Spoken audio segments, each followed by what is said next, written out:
కొనాలన్న కోరికతో ఉన్నారా? అయితే వెంటనే కొనేయండి, లేకపోతే దాన్ని కొనాలన్న ఆలోచన వదులుకోండి. త్వరలో ఐఫోన్ రేట్స్ పెరగబోతున్నాయి. పెరగడం అంటే 100 200 కాదు, వేలల్లోనే పెరిగే ఛాన్సులు కనిపిస్తున్నాయి. ట్రంప్ టారిఫ్ దెబ్బకు మన దగ్గర కూడా ఐఫోన్ రేట్లకు రెక్కలు రావడం గ్యారంటీగా కనిపిస్తోంది.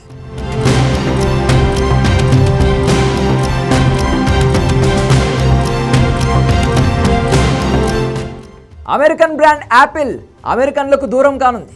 ప్రైడ్గా ఫీల్ అయ్యే ఐఫోన్ కొనాలంటే అమెరికన్లు ఇకపై భారీగా చేతి చమురు వదిల్చుకోవాల్సిందే. వాళ్ళే కాదు, మనకు కూడా అదే పరిస్థితి వచ్చే అవకాశాలు క్లియర్గా కనిపిస్తున్నాయి. ట్రంప్ టారిఫ్ దెబ్బకు ప్రపంచ దేశాలే కాదు, అమెరికన్ పరిశ్రమలు కూడా బోరుమంటున్నాయి. టారిఫ్లతో ఐఫోన్ రేట్లు చుక్కల్లోకి చేరే అవకాశాలు కనిపిస్తున్నాయి. రేట్ హైక్ అంటే $5 $10 కాదు, $100 చెల్లించాల్సి వస్తోంది. ఆ భారంలో మొత్తం లేదా కొంత వినియోగదారులపై మోపనుంది యాపిల్. అదే జరిగితే ఐఫోన్ రేట్లు భారీగా పెరగనున్నాయి.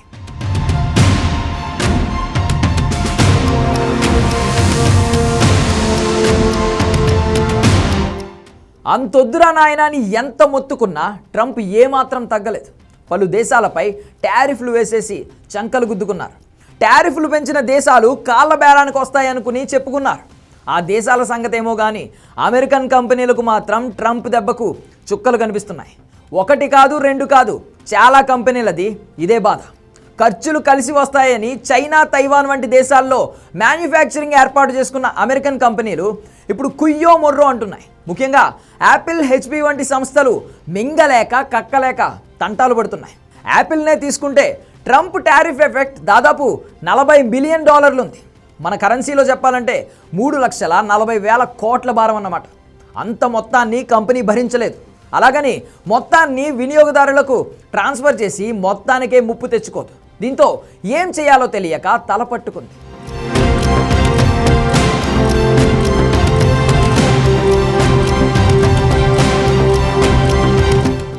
ఐఫోన్ల రేట్లు అలా ఇలా కాదు, భారీగా పెరగనున్నాయి. ప్రస్తుతం అమెరికాలో ఐఫోన్ 16 ఖరీదు $799గా ఉంది. అంటే సుమారు $78,000. కానీ పన్నుల భారంతో ఇది $1,142కు చేరుతోంది. అంటే దాదాపు $97,000. అంటే దాదాపు 19,000 పెరుగుతుంది. అలాగే ఐఫోన్ ప్రో మ్యాక్స్ ప్రస్తుతం $1,599 ఉంది. ఇది $2,300కు చేరుతుంది. అంటే దాదాపు 2 లక్షలు. యాపిల్లో entry level phone iPhone 16e rate ప్రస్తుతం $599గా ఉంది. ఇప్పుడు అది $856కు పెంచే అవకాశం ఉంది. అలాగే యాపిల్ వాచ్లపై 43%, ఐప్యాడ్లపై 42%, మ్యాక్లపై 39%, ఎయిర్పాడ్లపై 39% పన్ను పడనుంది. అమెరికాలో ఎక్కువ మంది వినియోగదారులు కాంట్రాక్ట్ బేసిస్ మీద ఫోన్లు తీసుకుంటారు. ఇప్పుడు రేట్లు పెంచితే నెల భారం పెరుగుతోంది. కనీసం 10 నుండి 15% భారాన్ని వినియోగదారులపై మోపినా కూడా అది తలకు మించినదే అవుతోంది.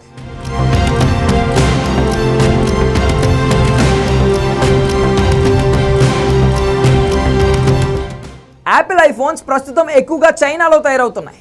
తైవాన్లో కూడా భారీగానే ప్రొడక్షన్ అవుతోంది. అక్కడి నుండి అమెరికాకు ఎక్స్పోర్ట్ అవుతున్నాయి. ఇప్పుడు చైనాపై అదనంగా ట్యాక్స్లు వేయడంతో వాటి రేట్లు పెరగనున్నాయి. గతంలో యాపిల్ పన్నుల భారం లేకుండా ప్రభుత్వం నుంచి కొంత మినహాయింపు పొందింది. కానీ ఈసారి ఆ అవకాశం కనిపించడం లేదు. చైనా నుంచి తయారీని మళ్ళీ అమెరికాకు రప్పించాలన్నది ట్రంప్ వ్యూహం. దీంతో ఈసారి ట్రంప్ మినహాయింపులు ఇచ్చే అవకాశాలే లేవు. ఇప్పటికే అమెరికా మార్కెట్లో ఐఫోన్ అమ్మకాలు పడిపోయాయి. ఈ సమయంలో రేట్లు పెంపంటే అది యాపిల్కు భారమే. ప్రస్తుతం యాపిల్ ఏటా 22 కోట్ల ఐఫోన్లను విక్రయిస్తోంది. దానికి అతిపెద్ద మార్కెట్ అమెరికా, చైనాలే.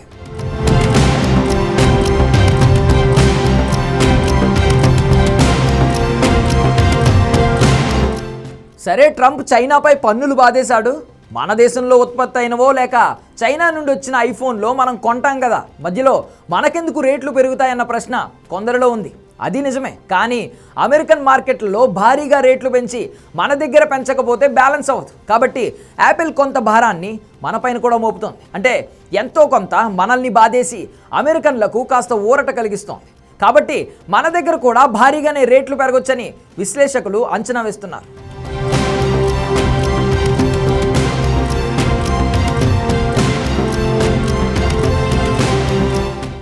ఐఫోన్ రేట్లు పెరిగితే కస్టమర్లు ఆల్టర్నేటివ్స్ చూసుకునే అవకాశాలు లేకపోలేదు. అంటే శాంసంగ్ ఫోన్లకు డిమాండ్ పెరగొచ్చు. శాంసంగ్ ఎక్కువ ఇతర దేశాల్లోనే తయారవుతోంది. చైనా, దాని చుట్టుపక్కల దేశాల్లో దాని ఉత్పత్తి అసలు లేనట్లే. దక్షిణ కొరియాపై వేసిన 25% టారిఫ్లు చైనాపై వేసిన 54% పన్నులతో పోల్చితే చాలా తక్కువ. కాబట్టి శాంసంగ్కు ఇది కలిసి వస్తుందని చెబుతున్నారు. మొత్తంగా చూస్తే ట్రంప్ దెబ్బ అందరికీ గట్టిగానే తగిలింది. మరి ఆయన ఈ మొండి వైఖరితో ఎన్నాళ్ళు ఉంటారో, ఏం చేస్తారో చూడాల్సిందే.